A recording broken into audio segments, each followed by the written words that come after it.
So, you know what? I'm going to get started. We've got a fair number of people to get it started with, and this will be recorded, as people know, and look forward to posting. This is part of our series, about 5 to 6 sessions that we're doing on the crisis that we're facing in our field. And I think, it's prevalent. It's especially among certain subgroups of people. So I'm really pleased to have Nelson Cordeiro with us from the Arc of Greater Brockton. He's the Director of Family Supports and Habilitation. He has a master's in human services, and he's been in the field for a while. And welcome, Nelson. We're happy to have you with us. And you may want to add a few things about yourself and the Arc Greater Brockton. Thank you. I've worked in the field of human services for over 22 years. I started as a direct care staff. I worked at a 24/7 staff residential home. I did employment supports for individual down on the South Coast, New Bedford. And that's where I still live. But I've been, I was there for 20 years as a director of SAIL, which is the Adult Services Division of the Southeastern Mass Education Collaborative. And I oversaw, again, residential, community day supports, employment supports, individual supports. And, with the crisis, I was furloughed, and I brought my services to the Arc of Greater Brockton, and I couldn't be happier. This is a great organization. I did recently get my master's in human services because, again, I've, just something that I've been in my entire life, and I really have a dedication to it. So I was happy to do that. And, the Arc of Greater Brockton is just a wonderful organization. We've been doing a lot of different things lately. We all are about, individual choice and community inclusion with our day supports. We have different employment offerings as well that have just been added on. We've got a fingerprinting station with the express goal of getting more individuals to work. We have a lawn crew and redemption center, which some people are very familiar with. If you're not, it offers, again, more employment opportunities. And, our day habilitation and CBDS programs are growing by the day in terms of getting referrals. And, we're actually at capacity for what we can have in the building and staff wise. So I'm sure that that's some of the things that we're going to discuss today. Right. Yeah. So, what I was wondering, Nelson, is as you're bringing new people in, how is it going with the transportation piece before we talk about your family support hat? Transportation is actually one of our biggest obstacles. I mean, because we do have a smallish fleet, but in terms of people getting transportation in, if it's not provided by the families, our local area transportation company, Dial-A-Bat, has actually come to their capacity. And if they have anyone who needs like a monitor on the bus, because maybe a seizure disorder or something to that effect, it's putting people on a wait list to get transportation into a program, never mind wait list for staffing in the program. So if a family can't provide transportation, which many of them can't, you are seeing some significant delays in services for people because of the transportation condition right now. Okay. Tell me a little bit about your family support center. I know about the diversity that was brought in under Jay and now Dean, and you and your team is continuing. Tell me a little about that. I know some of the people you work with pretty well as well. I got to meet them. Tell us a little bit about your family support center in general and sort of the diverse vision you have there, diversity vision. Yes, well, we have Brockton, as well as many of the other areas of the Commonwealth, is a very diverse place, and we have 3 very specific individuals that are community, multicultural outreach coordinators. One for the Haitian population, one for our Spanish-speaking population, and one for our Cape Verdean population. And they all work in tandem to get our message of inclusion and services out to the community. And they do a fabulous job. They've actually been with us for the Cape Verdean and the Creole, Haitian Creole have both been with us for quite some time, a number of years, and they have a lot of experience, and they bring that to us. We also are offering some new services with the help from the ARPA funds. We have a drop-in respite site, and we're doing some weekend getaway respite, which is just started up in the last few months, and has become a really good source for families to get a little bit of a break, to help in their caregiving duties. And we're really starting back our workshops and trainings. We're doing a hybrid. Many of them are still online, but we also have the in-person component. And it's just an easy way, I think, for people to find time sometimes when it's online. I think that's one of the benefits we've kind of gotten out of COVID, is that I think we definitely have become more accessible to families who might have difficulty getting here. So that's been great. Our social rec programs are also now offered more in person, and we've had numerous new activities are going on. We still have a partnership with ASD Fit, which is fantastic. They're right across the street, and they are such a great resource for individuals and motivate them to exercise. We have a dance class. We've got art classes going on, a weekend warriors. We've got dances up and running, our SIP shops, all the different trainings. So our Family Sports Center really is back in full swing, and we are we're reaching out to a lot of individuals and engaging them in different resources. Well, let me make sure I catch up with you down the road on the SIP shops and Kerry too, and on the I want to talk about your fantastic brokers down the road too, and Marie and the others that you have. So I'm going to take you down two paths. We'll take the first path. Once I sort of introduce how well things went, I thought between March and June, early in the pandemic, right? DDS working with family sports centers, going all out, maybe through September, October of that year, right? All hands on deck. It felt like people were getting food delivered, getting protective, right? All kinds of extraordinary measures that folks were involved in. It was pretty impressive. And if anything, the stress I saw was more about people being tired and trying to get things out, and the fear of the COVID, right? Versus the stress we're seeing today, right? And so there's our big pot. And so one path is about our broad population, right? What's going on and the things that are going on for, I don't want to say the typical or the average person with disability that we jointly all care about and support. And then the subpopulation of people who you mentioned, you touched on already on transportation, person with a seizure, a person with ADL, activities of daily living needs, or a person with behavioral needs and medical needs, or God forbid, both or all three. Those people, it feels like that's a subpopulation that's been left out. So maybe we talk about the general population first, and then I help you and me zone in on the crisis, particularly facing folks that need one-to-one. That's how I'm sort of we're framing it at the ARC. Our colleagues and our volunteers and staff, we're talking about it as those that need one-to-one, right? In terms of facing more barriers. But by the way, I'm still getting feedback about keeping the online stuff going from certain families and individuals, because there are people who can benefit greatly, and their feelings, they're not getting enough touching and feeling of people yet, right? Personally. So it's great that you guys are continuing to do it. We're fearful, it will stop completely, which we don't want to see happen. But anyway, let's talk about, what are you seeing for the average? Now, you were able to bring a lot of people back, I know, to the day programs, but the people you serve through your Family Sports Center, let's think. You can talk about both places because there might be different experiences that you're seeing. I talked to a woman that lives in your area that actually her son got an employment referral to Plymouth because she's sort of borderline, between the two regions. And she had to use flex funds for the transportation.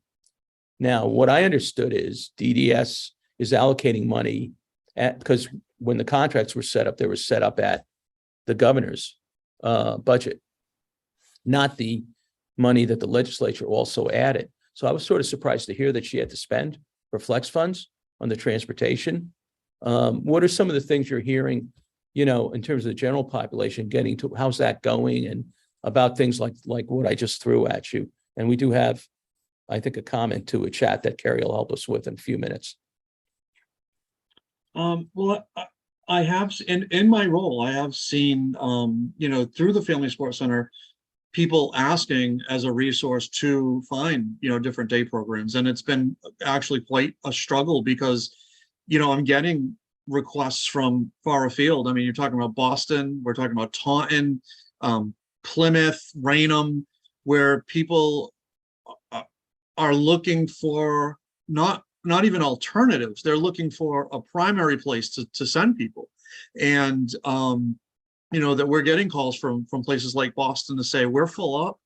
We don't have a spot in a rehabilitation site here. Do you have any in Brockton? And we've had to turn people away. I mean, there was one individual from Quincy who we couldn't get transportation for. And even though it might have been possible in years past, they weren't able to come to the day hab program because of that. And I think what you're finding is, we're going back to this almost this era of wait lists again, where there isn't enough staffing, there isn't transportation, even if there is staffing to get them there. And that, this difficulty for individuals to get them to a day program that's needed. And what's the alternative? They're either sitting at home or they're sitting in a residential program with the staff there that's trying to engage a day program remotely, which again, for some individuals might be, I think preferable. It might be something that they would be amenable to. But I think other people, again, they need that contact, that getting into a routine for some of them, or just having the socialization would be a big boon. And we're not seeing it. And the Arc has been very fortunate staffing wise, but I mean, it hasn't been without, I think, some struggle to get people on. We've been very creative with trying to recruit out of the local universities and internships, and just trying to kind of move them along and keep them within our organization, utilizing social media more often, for job recruitment, and a lot of word of mouth. I mean, that's, we've been lucky that way, but I'm seeing it now as when you start running out of these candidates, we're having the same difficulty now. It's where we might have had 4 or 5 candidates, maybe we have 2 or 3, and they have other options. And I think that's what the sad thing is, that we're just, we need to make human services, I think, more attractive to staff to want to stay, want to come. You mentioned the person from Quincy, and was that person like basically, not someone who needed one-to-one, or did he or she need one-to-one? I don't think they necessarily would have been a one-to-one, but they did need additional supports, and they needed a van transportation, and they couldn't get it. So people, people are facing it across the board, Nelson. What about the staff at your family support center? What are they trying to, let me ask you this. Is this something DDS area office, regional office talks to you about? I don't want to put you on the spot, but just formally or informally about how you can help people. And are there service coordinators helping to figure this out with you and with others? Well, I do have to say that the Brockton area office is very responsive. Beth Moran Lizio is, she's comes from a family sports center. That's her background, as being a director. And so she's very aware of, I think, the different challenges, and she does try to, I think, brainstorm with us as to different ways of doing things. But I think we all know that DDS can also just have their hands tied sometimes in what they can offer and what they can do. So they do definitely, brainstorm with us. I think for most of the area office, they're responsive, and they do try. The family support center in general, again, when the staff, they're just scouring. They look for different avenues and different options. And again, some of it has to come from out of the area, and it's this strange kind of web where people from out of the area are looking for me, for maybe some, for a place to send someone. And then, we're looking for places outside of here to send people because, there really aren't a lot of options. Let me ask you about that. I want to follow up on that with the, if someone has, I know what I want to ask you about, the hands tied. you got me thinking. So one of the big barriers has been vouchers to families, right? That was something that was happening early on that stopped. And things like we'd like to see happen. And it's something, we'll be advocating for statewide. Do you think that would make a difference so people could hire a cousin or people could get some relief and find sort of their own, almost do like their local problem solving with others where they figure out a strategy? Is that, from your perspective, is that one example of something that might help during this extended crisis? When you talk about, you mean vouchers for what? I'm sorry. So you know how you have the traditional stipends that you Yes. give out, but a lot of times there's strings, right? Allowable and disallowable expenses. Mhm. I'm almost talking about it like an AFC type, just check that goes for people based on their situation and their need for one-to-one. So in other words, if someone's not getting to your day program or someone else's day program, or they're only getting there once a week, right? And there doesn't seem to be an alternative, just to say, okay, we're going to give you X dollars per month for a while because we know, and yeah, Judy Doherty, it's flex funding, but without disallowables, basically. Well, you can't spend it on a jet, or you know what I mean? You could have certain corridors, but the average family is going to be thinking about it. Maybe it's even just the person can't work, the parent, right? Or the sibling. You think that would be helpful, something like that? Yeah, no, absolutely. I do think that if we're talking about flexibility for families, I do think that sometimes some of the restrictions on some of the fundings can definitely be a barrier. And I think that that there are people that when they get a certain amount of flexible funding and they're using it to maybe supplement transportation or other, I think, respite services or staff services, it then takes away from other different things that the individuals could do. And I think Right. it's I think that would definitely be something that would be helpful, because it would allow you to actually spend some of the flex dollars on different activities and different things, different supports that the individuals need, rather than trying to get them somewhere. Yeah, and I'm so glad you just said that and reinforced that, because I just want everyone on this call to know, we haven't been saying this enough, that contracts with day programs started at what the governor's budget was. But advocacy, which also included ADDP, resulted in us moving that target and by about $70 million combined, okay, just for people to understand. So that means if someone ends up using it for transportation, they should immediately, be talking with the area office for that money to be restored. And we also had reached out, and different line items like family support, day programs, residential, and transportation. There are ways the department has permissions, as long as they report, to move money between accounts.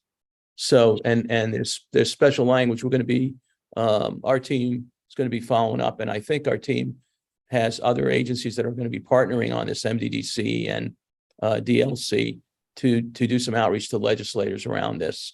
But we just worked up some new bullets, and Maura Sullivan's going to edit them, and we're going to be trying to reach, in addition to talking to the administration, legislators, because it is in the budget. So just let me move on from there. You had a couple of questions on that respite programs. You've been able to find staff for the weekend respite and the open, the open program as well? Yeah, we have, because we were fortunate to have some individuals within our agency that were that weren't fully utilized in terms of their hours, so they took that on. So thankfully we had that, and we've been able to do that. So it's been really fortunate that way. But if the program does grow, and it's growing pretty steadily, we might have to put some brakes on it until we find staffing, which again will be it's going to be a little bit of a lift, if you will, but we will do it. But yeah, we are constrained by that, and thankfully we've got some really dedicated staff that can do that. But I think we all know that while that's wonderful and it's great, it can lead to burnout, where you've got the family support who, for through COVID, was really reaching out and really doing, kind of going that extra mile, getting things delivered, increasing communication and technology so that people can access different things.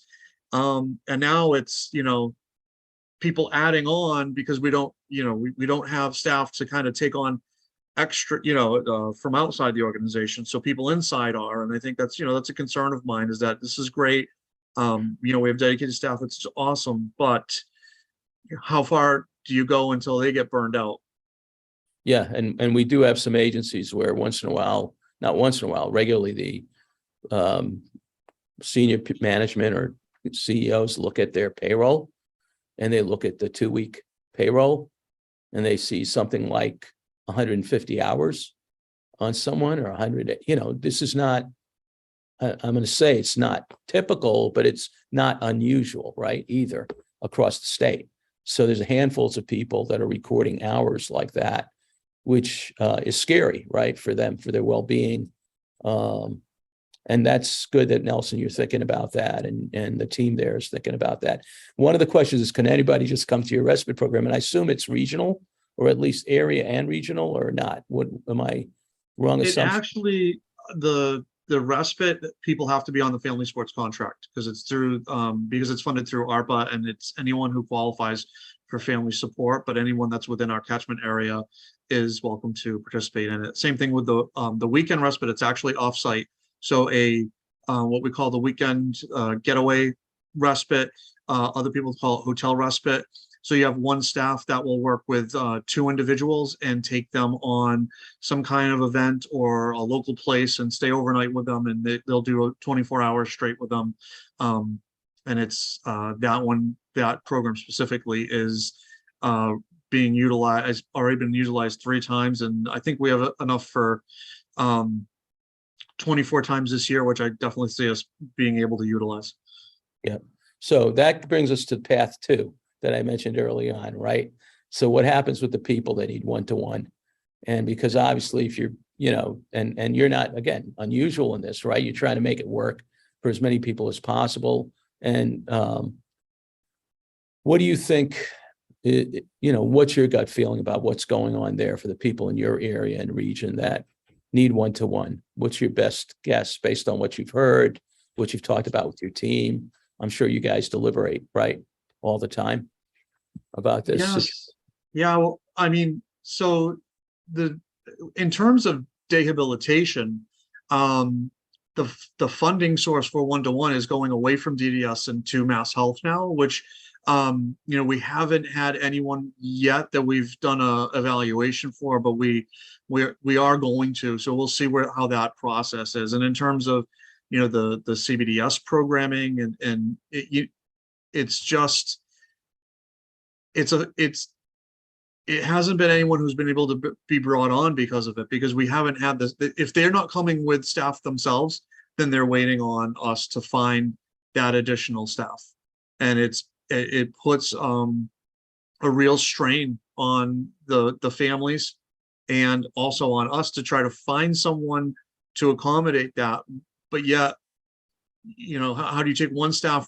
If you take one staff for that individual, then now you've got 3 other people that maybe, or 4 other people that don't have the staffing because we haven't had additional staffing. So it comes down to kind of how do you service the most people with the fewest amount of resources? And sometimes I think what you're finding is that because of the funding and because of the staffing, that those individuals are staying, they're staying put right now. They're not finding those placements. And a lot of the referrals that I'm getting are for individuals who are more involved, if you will, they require and they're those waiting, and they're waiting, Nelson, right, is what you're saying, because you can't. Yes. So it's not, so you were fortunate on the one hand, you were able to get back up to speed with a lot of the people you had. I felt like Dean told me that early on. I was impressed on how quickly that happened. And it happened at a couple other of our colleagues, day programs, not 200% by any means, but significant, but this is something. So, and then what are you hearing from your family support staff about these situations? And because one of the questions I had in my head recently, I always thought, well, family support staff are working on, like you shared earlier, trying to figure something out. But then it hit me, well, what about AFC staff, where there's some individualized contact, right? They have caseloads. If they have the right level of caseloads, could they work with family support staff and others, DDS area staff, whatever, to develop some local problem solving with these people that are on their own, need one-to-one, and help sort of recruit people in their local area, almost become like recruiters for part-time folks. So at least John can get out and have some social contact, because people must be regressing like anything, right? In terms of their social skills, in terms of their communication, their body. And one of my colleagues told me about their child, the body stuff, so what do you think about ideas like that and being able to find people for people? Well, I think that that's a fantastic idea. I think any way to kind of promote this kind of like, again, this community outreach, community web to other individuals by whatever means, I think would be beneficial. I think that's why I've had such a soft spot for working with the colleges, because that you got to get a lot of our folks, when they're younger. And I think that if you have these, you have AFC providers and, they have these networks and trying to, I think, reach out and utilize that as a tool for us would be something I think that would be definitely a good idea, and at least someplace to, I think, to look at outside the box type of thinking. So I would definitely, advocate for that. Do you guys do AFC yourself? No, we do not. Okay, because that would be my next question, would be how would you so basically I should test it out, right, with folks that are doing, but it strikes you as a logical thing. And then if they're working with family support staff who are already talking to people, right? They're already talking to people, and that's the other thing. Do they know, would your staff know who's in that situation in your area? Or is it just handling calls one by one as they come in? It's just handling calls as they come in. That's not, I think some of our folks who've been around longer might have a little bit more of that connection, but really it's just as they come in, and the volume of calls that come into this center. And I can't speak for other areas, but I'm sure that they're in a similar circumstance, where I get, I'm probably getting almost a dozen calls a week. And some of these people don't have services. Some aren't eligible. And they're just looking for, some kind of direction. So yeah, I would say probably about a third are not going to be DDS eligible, or if they are, they need to put in and they need assistance with that. Do you think if we asked you and other colleagues could you start documenting who those are so we can advocate to get some like case management, so to speak, getting going locally for them? Do you think that's too taxing for your teams, or do you think people would be open to that? I think we are trying to do that, but it's cumbersome. And I think with the FTEs that we have, it's a bit of a stretch because there's just so many. But we do our best. We'll get a contact list, and anybody who comes in, we have a referral form, and we try to make a database. And then if any individual that does call in, even if they're not DDS eligible, as many family support centers I know do, you're still trying to reach out and find resources for those individuals, and try your best to kind of pass them off to other individuals that can help. And some of them will get some follow-up. But the sheer number can be daunting. So if let me ask you another way, do you think a lot of the people have email addresses or no? Or text phone capacity? Most of the individuals that contact the Family Support Center do have an email address. That are the large, which I even some of the people that you wouldn't think would, and I don't mean to sound ageist here, but some of our older individuals, where you're like, well, maybe do they have an email? And they do. So the large majority of them do. At the Arc of Greater Brockton, we also still believe in kind of old school, so we'll do actual mailings as well, just to back it up. But yeah, I do feel like that's probably social media sites and electronic communication is right now the easiest way to get a hold of people. Okay. So I'm going to open it up. This is great. I think, doing some brainstorming here about testing strategies on you, Nelson, is part of this. And I want to open it up to folks. I think folks should know that I don't know how many people are doing what you call getaway weekend that others are calling hotel respite or weekend stuff. I don't know how many people are doing it, but I'm sure it's out there. It all depends staffing, right? Capacity. And also people should know, Kathleen and I had a call with DESE, our friends at DESE, primary elementary and secondary ed, where, we learned their number. There's $10 million for people who did not get their services and turned 22. There's, I don't know if you're one of the organizations, but there's 8 organizations agreed to use ARPA funds for those folks. And there's 2,200 of those folks across the state. So that also is a logistical nightmare in terms of who those are and where they are. But so we did get awarded the DESE DDS transition project. So we are actually starting that up as well. We're trying to find out the individuals and recruit them. So yeah, it's I think it's definitely a double-edged sword, because you've got, these additional funds that are coming through ARPA and through DESE it's exciting because you've got, these people that they know kind of got left behind a little bit, and we're going to help out. But then how do you find the people to help them out? Because that's finding staffing for the DESE project has been a little challenging currently. Sure. And what I understand, and again, this would have to depend on how DDS is implementing, their funding, but DESE is open to vouchers. So in fact, expanding flex funds. So, and that's how they're doing it. I don't know if that's in Macy, Carrie and Kathleen, they said, or that's how it's being done in Mass Commission for the Blind. So there is some of that. I think they said it was Mass Commission for the Blind that was doing vouchers. Okay. So, well, Nelson, this is really helpful. And what you're also doing is giving people a sense, right, of, what you're dealing with, and sort of reinforcing that we have a serious crisis for people who need one-on-one or even need more than one-on-one help, right? So we're like languishing here as a community together. It's our joint problem. It's not just the day program's problem. And I think it's important for people to know that, and for us to take this seriously. Any questions for Nelson while he's on? I know, or any from the audience here that want to comment or add things? Or else I know my staff will. So, if anybody out there. I do have a question. Hi, Nelson.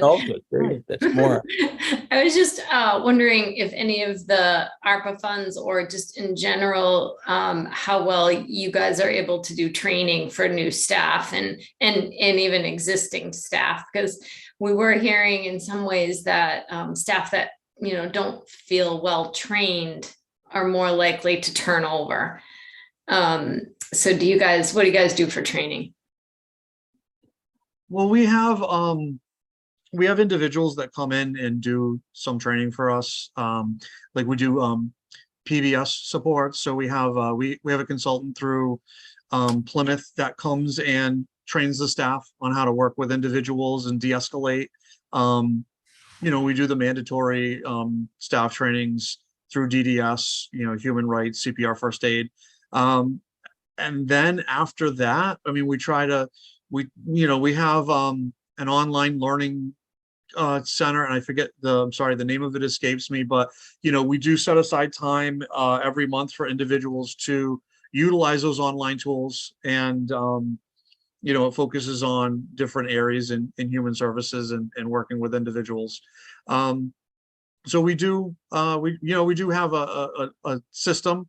I think it definitely needs to be a little bit more formalized. I think we could definitely boost it up. And I know I'm not speaking out of school here. I think there are plenty of organizations that probably have that same, especially in human services, because it's, we're always working, I think, from kind of, one step back. We're always trying to play catch up. Yeah. And it's like you get somebody in, and it's like you have got to get this person staffed, you got to get that person staffed, and we've exactly. We've got a new person starting, so it can be difficult. But yeah, there are some really good tools out there, especially the online stuff. So the online stuff, you do the supervisors check that people are doing it, or the monthly time that's set aside? Yes, when we do evaluations, there's like a goal set, and then we'll have a certain number of hours, and they'll submit to us that they've done it, online. A lot of times we'll set aside the time for them to do it. So we know that it's getting done. Gotcha. Anybody else want to Thanks. add anything or comment or question for Nelson? All right, I'm going to ask him one last question about the tension out there that I've been hearing about between families and individuals. And did you want to say something? Came on screen, Judy? Or Oh, okay. All yeah, right. I want to say how wonderful I think the Brockton Arc is. My daughter joined up in July. She's 38. She absolutely loves it. The staff is phenomenal. The activities are great. It's just like a whole new world for her. She was in a BAMSI program for many years, a behavioral program. And Nelson knows I was nervous about switching her because she doesn't do well with change, but it has been fabulous. They're doing a great job.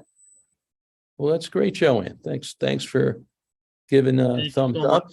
much. Yeah. It's been a time, I know somebody was in a residence out Central Mass and they were looking for a new one. As Nelson said, it's hard enough to find your initial program or return program versus, and I coached the person. I said, look, I said, trust me, your provider doesn't have enough staff. So that's part of your frustration. She thought they had enough staff because she'd gotten the more funding for her son. But I said, it's going to take you 18 months. I said, so just know, and that's probably being optimistic, So Lucy asked, is the service, oh, you know what? Hold on that 1 second, Lucy. I want to ask Nelson the tension question. Is there a sense of, you describe sort of the emotional level of the tension, or are you seeing less of that because, it's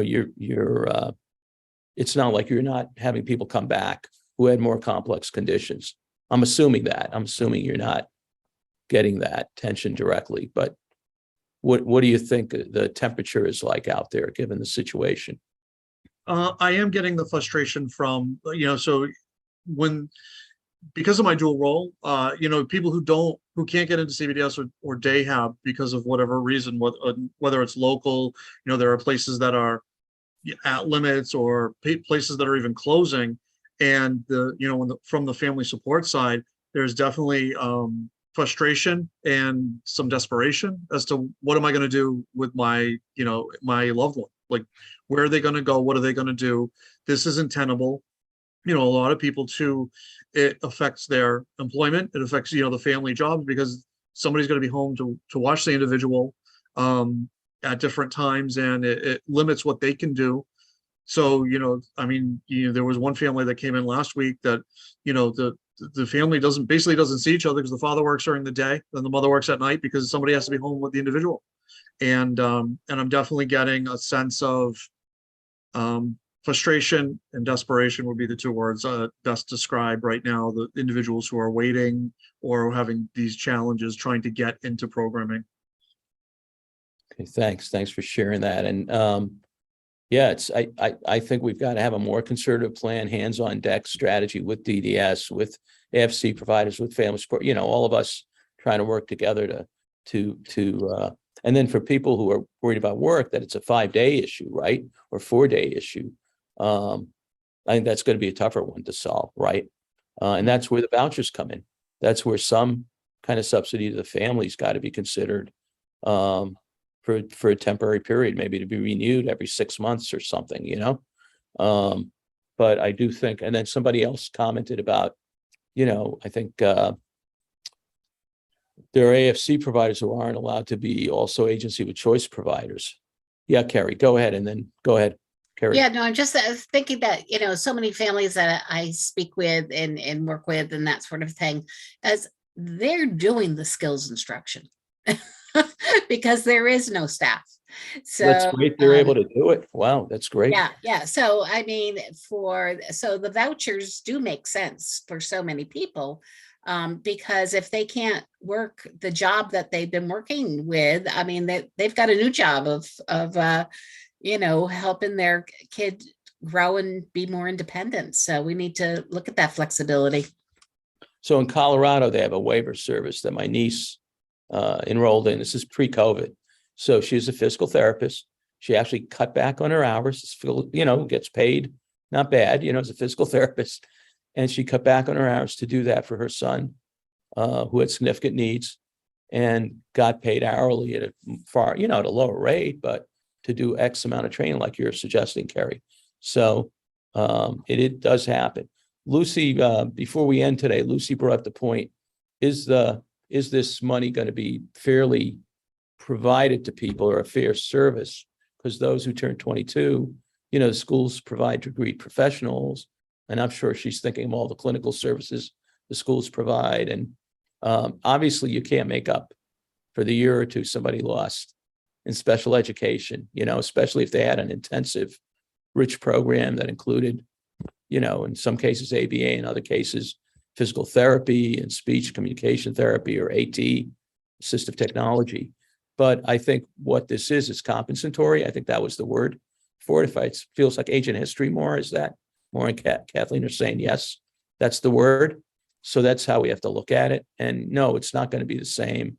And life's not the same for a lot of people. But I think what our first focus has got to be is how we need more hands on deck for the people that need one-to-one, let alone the circumstance you described in Quincy, where the person doesn't necessarily need one-to-one, but needs some additional support and can't get to a place.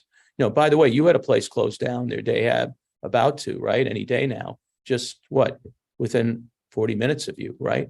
Yes. Actually, it's not that far. It's just the next town over. And I think they're shutting shop in mid-January. I believe it's January 27th. So I think we as an organization are looking at different options, because we want to be able to service those individuals. And we realize that spacing is obviously a big equation with the day habilitation services. So we are looking to possibly expand. We're researching it now and looking into it. And Dean's fantastic about Dean Rizzo, who's our executive director, for those that don't know. He's new to the organization. He came on after many years of Jay Lynch, who was very revered around here, rightfully so. But Dean's kind of brought a little bit different direction, and I think he's looking to see how many people can we help and grow that, and grow it in a responsible way, so that we don't have these individuals who are kind of stuck. And he does what he can, and we do as an organization to try to figure that out. So, but yeah, there's some closings, and we're looking to hopefully be able to fill some of the void. But like I said, I think earlier, it's you need staff too. You can rent some space, but then you need people to work the space, and you can't have a person be in 2-day settings at once. You haven't figured that out, you or Dean. You haven't figured out how to have somebody in 2 locations at once yet, right? Right. It's sort of like when we get asked to spend $1 twice, right? It's always interesting, right, when you're negotiating. And so anyway, look, this was, by the way, 20-day settings, day app settings will have been closed by January 2023, FYI, across the state. So we got a lot of work ahead of us. Nelson, fantastic. Thank you for joining us today. This is, obviously recorded. It's going to be posted. It's going to be in our crisis series. And I really appreciate you making the time. Thank you. And thanks to all of you who came. And thanks, everyone. All right. And this week's Maura might have her thing, right? Is to this week or next week? This week. Yeah, it's Thursday at noon. It's on the 11:15 waiver. So folks will be here that have a lot to do with that, a lot to learn about the new waiver extension. All right. Take care, everybody. Have a great one. Bye-bye.